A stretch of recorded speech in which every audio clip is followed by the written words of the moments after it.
શહેરમાં વિશ્વામિત્રી પ્રોજેક્ટ અંતર્ગત કામગીરી કરવામાં આવી રહી છે, જેના નિરીક્ષણ માટે શહેરના પ્રથમ નાગરિક મેયર પિંકીબેન સોની જવાના હતા. તે પહેલા જ મ્યુનિસિપલ કમિશનર અને ચેરમેન પહોંચી જતા વિવાદ સર્જાયો. વડોદરા મહાનગરપાલિકા દ્વારા હાથ ધરવામાં આવેલા વિશ્વામિત્રી સફાઈ અભિયાન નિરીક્ષણ દરમિયાન વિવાદ સામે આવ્યો છે. મેયરના નિરીક્ષણ કાર્યક્રમ પહેલા જ સ્ટેન્ડિંગ કમિટીના ચેરમેન અને નિરીક્ષણ કરવા માટે કમિશનર સ્થળ ઉપર હાજર હતા, જેના કારણે વિવાદ સર્જાયો છે. મહાનગરપાલિકાના વિશ્વામિત્રી સફાઈ અભિયાન કામગીરીને જોવા માટે મેયરના નિરીક્ષણ કાર્યક્રમની પહેલાથી જ જાહેરાત કરી હતી, પરંતુ સ્થળ ઉપર પહોંચે મેયર તે પહેલા જ સ્ટેન્ડિંગ કમિટીના ચેરમેન અને પાલિકાના મ્યુનિસિપલ કમિશનર ત્યાં હાજર હતા. આ ઘટનાને મેયરના પ્રોટોકોલનો ભંગ ગણાવી નગરસેવક દ્વારા કડક પ્રતિક્રિયા આપી છે. શહેરના પ્રથમ નાગરિક જ્યારે મેયર હોય ત્યારે તેમનો પ્રોટોકોલ જાળવવો જોઈએ. નગરસેવક ઘનશ્યામ પટેલે જણાવ્યું હતું કે આજે જે બન્યું તે યોગ્ય કહેવાય નહીં. મેયરની હાજરી પહેલા અન્ય અધિકારીઓ દ્વારા કામગીરીનું નિરીક્ષણ કરવું એક પ્રકારનું અનાદર છે. આ ઘટના બાદ મહાનગરપાલિકાની અંદરના જૂથબંધી સામે આવી એકવાર સવાલ ઉઠ્યો છે. શું ભાજપના શાસનમાં આંતરિક મતભેદો વધી રહ્યા છે કે પછી આ માત્ર ગેરસમજનું પરિણામ છે? સમાચારના માધ્યમથી જ મેં જોયું હતું કે વિશ્વામિત્રી પ્રોજેક્ટના અનુસંધાનની અંદર જ્યારે કમિશનર શ્રી વિઝિટ કરવા ગયા હોય, ત્યારબાદ શહેરના પ્રથમ નાગરિક મેયર શ્રી જો વિઝિટ કરવા ગયા હોય અને એને પ્રોટોકોલ ના જાળવી અને બેદરકારી દાખવી હોય તો સ્વાભાવિક છે કે આવું ના ચાલવું જોઈએ. કારણ કે એમને કદાચ બીજી જગ્યાએ જવું હતું અને બીજી જગ્યાએ એમને વિશ્વામિત્રી બહુ મોટી છે અને કામ પૂરજોશમાં બધી જગ્યાએ ચાલે છે અને સરાહનીય કામગીરી ચાલે છે, કારણ કે વડોદરા શહેર માટે જ ચાલી રહી છે. પણ કંઈક ને કંઈક કદાચ બેદરકારી થઈ હોય તો મેં એમનું ધ્યાન દોર્યું છે કે શહેરના પ્રથમ નાગરિક છે તો ફરીવાર આવી બેદરકારી ના થાય. તમારા માધ્યમથી જ કહું છું કે મને આ ખબર નથી, તમે કહો છો તો જ મને ખબર પડી છે કે ભાઈ આ લોકોએ શરૂઆતથી જ પ્રોગ્રામ કર્યો હશે. અને હું માનું પણ છું કદાચ બની શકે કે મેયરશ્રીની સાથે કાઉન્સિલરો અને ડેપ્યુટી મેયર પણ હતા, એટલે પ્રોગ્રામ પહેલેથી બનેલો હશે. પણ સ્થાનિક કાઉન્સિલર હતા, જેના જે વિસ્તારની અંદર આવતો હોય એ કાઉન્સિલરને બોલાવતા હોય. મારો તો ખાલી એક જ પ્રશ્ન છે કે ભાઈ શહેરના પ્રથમ નાગરિક મહિલા હોય અને એ જ્યારે જતા હોય તો કમિશનરશ્રી ભલે જે હોય તે, પણ એમને એ ગરિમા જાળવવી જોઈએ. ના, તમે કહો છો તો જ મને ખબર પડી છે કે અમારા વિસ્તારની અંદર આવ્યા છે. અમારા વિસ્તારની અંદર આવ્યા હોય એવું મને કોઈ ધ્યાન નથી. હવે એ 5 પદાધિકારીનો વિષય છે કે એ લોકોએ સંકલન કરવી અને કયા રીતે ચાલવું, કારણ કે દરેકની પાસે 5 પદાધિકારી છે, કામ ખૂબ હોય છે અને બધા બહુ વધુ માત્રામાં હોય છે, તો કદાચ સંકલન કરી અને એ લોકો કરતા હોય છે, પણ એ એમનો વિષય છે, એ મારો નથી. ત્યારે વડોદરા શહેરના પ્રથમ નાગરિક એવા મેયર પિંકીબેન સોનીએ મીડિયા સમક્ષ પોતાની વ્યથા વ્યક્ત કરીને જણાવ્યું હતું કે પાલિકાના કમિશનર મારી સાથે સંકલનમાં રહેતા નથી. મેયર ઓફિસથી જે વિશ્વામિત્રીના નદીના તટ વિસ્તાર વડોદરા શહેરના મંગલ પાંડે બ્રિજ પાસે આવેલા તટ વિસ્તારમાં વિઝિટનું આયોજન કરવામાં આવ્યું હતું. આપણે સૌ જાણીએ છીએ તેમ આદરણીય મુખ્યમંત્રી શ્રી ભૂપેન્દ્રભાઈ પટેલજી દ્વારા વડોદરા શહેરની પૂરની પરિસ્થિતિ અને આ પરિસ્થિતિમાં વડોદરા શહેરના અમારા નાગરિકોને પડેલી તકલીફને ધ્યાને રાખી અને તેમના દ્વારા લાગણી સાથે તાત્કાલિક એક નિર્ણય લેવામાં આવ્યો કે તેમના દ્વારા નવલાવાલાજીની કમિટીની રચના કરવામાં આવી અને આ નવલાવાલાજીની કમિટી દ્વારા સૂચવાયેલા સૂચનો, આ વિવિધ સૂચનોનો અમલ કરી દેવામાં આવ્યો છે યુદ્ધના ધોરણે, જેથી કરીને આગામી ચોમાસામાં વડોદરા શહેરમાં ગયા વર્ષ જેવી પૂરની પરિસ્થિતિનું નિર્માણ ના થાય અને મારા વડોદરા શહેરના નાગરિકોને ફરી વખત આ પરિસ્થિતિમાંથી પસાર ન થવું પડે તે માટે આદરણીય મુખ્યમંત્રીશ્રીનું સતત અવિરત માર્ગદર્શન પણ મળ્યું છે. તો સાથે સાથે તેમની સાથ સહકાર અને સહાય પણ વડોદરા શહેરને મળી છે. એ બદલ હું આદરણીય મુખ્યમંત્રીશ્રીનો આભાર માનું છું. રોજે રોજ આ માટે જે કામે લાગેલા છે અધિકારીશ્રીઓને મારા દ્વારા અહીં બોલાવી અને તેમના રોજે રોજના 4 સેક્શનમાં ચાલતી કામગીરીના અપડેટ્સ લેવામાં આવે છે.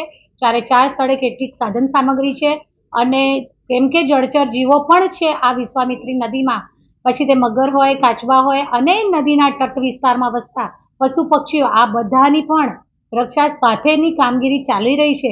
આ રોજે રોજ અપડેટ્સ લેવામાં આવતા હોય છે, પરંતુ સમયાંતરે જે તે સ્થળે વિઝિટ કરવાનું આયોજન પણ કરવામાં આવતું હોય છે, જેથી કરીને એ સ્થળ પર જઈએ તો ત્યાં ચાલતી કામગીરીને જોઈને ત્યાં ઉપસ્થિત અધિકારીઓ પાસે કે આ કામગીરીની હજુ પણ આપણે ઝડપ વધારવી હોય તો કેટલા વધારે મશીનરીની કે સાધન સામગ્રીની જરૂર પડશે કે મેન પાવર વધારવો હોય તો તેના માટે શું કરી શકાય, આ બધા માટે વિઝિટ કરવા માટેનું આયોજન કરવામાં આવ્યું હતું.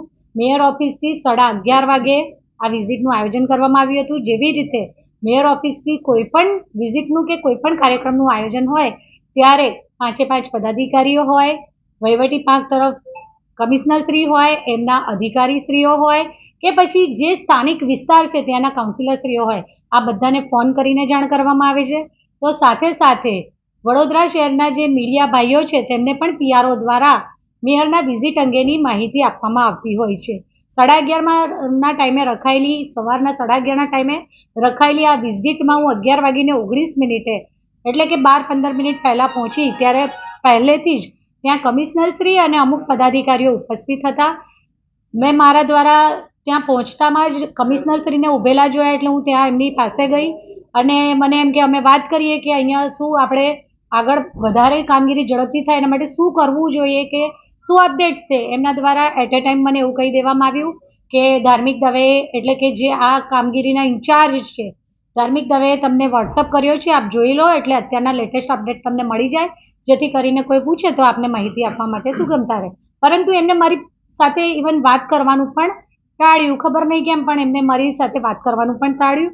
અને ત્યારબાદ જ્યારે મીડિયાના ભાઈઓ ત્યાં ઉપસ્થિત હતા અને એમના દ્વારા આ મારી વિઝિટ અંગે બાઇટ લેવામાં આવી રહી હતી ત્યારે મને બાદમાં બપોર પછી જ જાણમાં આવ્યું કે જ્યારે મારી ત્યાં નિરીક્ષણની પ્રક્રિયા ચાલુ હતી કે બાઇટ ચાલુ હતી એ સમયે ત્યાંથી કમિશનરશ્રી જગ્યા છોડીને જતા રહ્યા ત્યારે પણ મને તો એમ જ લાગ્યું કે હશે એમને ક્યાંક કોઈ ઇમરજન્સીમાં પહોંચવાનું હશે, કોઈક મિટિંગ હશે કે એનીથિંગ કંઈક એવું ઇમ્પોર્ટન્ટ કામ હશે. પરંતુ ત્યારબાદ મને માહિતી આપવામાં આવી કે મીડિયા દ્વારા પણ મને જાણ મળી કે તેઓ ત્યાંથી નીકળી અને ભીમનાથ બ્રિજ ખાતે વિશ્વામિત્રી નદીના તટ વિસ્તારમાં વિપક્ષના નેતાને એકચ્યુઅલી જે વોર્ડ નંબર 15ના કાઉન્સિલરશ્રી દ્વારા મહાનગરના નાણાંની રજૂઆત કરવામાં આવી હતી, એમની રજૂઆતના શરૂઆતમાં જ મારા દ્વારા કહેવામાં આવ્યું કે આપણે જ્યારે સભા પૂરી થાય છે ત્યારે અહીંયાથી સાથે જઈ અને વિઝિટ કરીએ છીએ.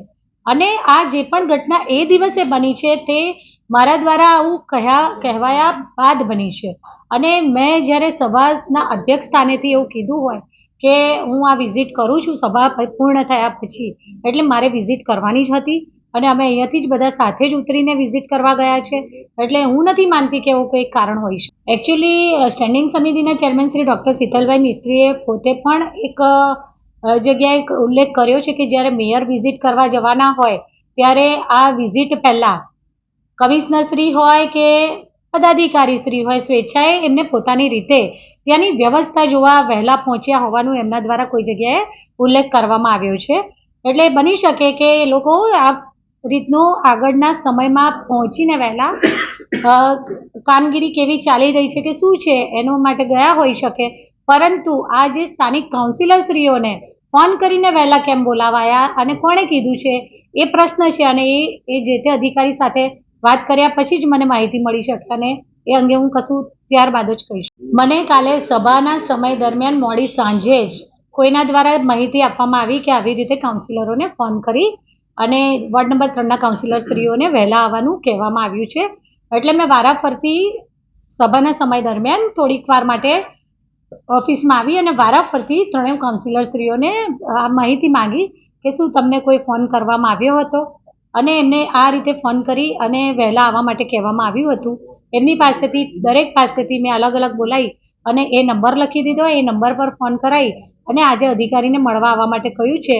હવે આ અધિકારીએ કોના કહેવાથી કર્યું અને કોણ અધિકારી છે તો હું હમણાં મળીશ એટલે પછી જ મને ખ્યાલ આવશે કે એમણે આવું કેમ કર્યું એ હું એમને પૂછું તો જ મને ખ્યાલ આવી શકે.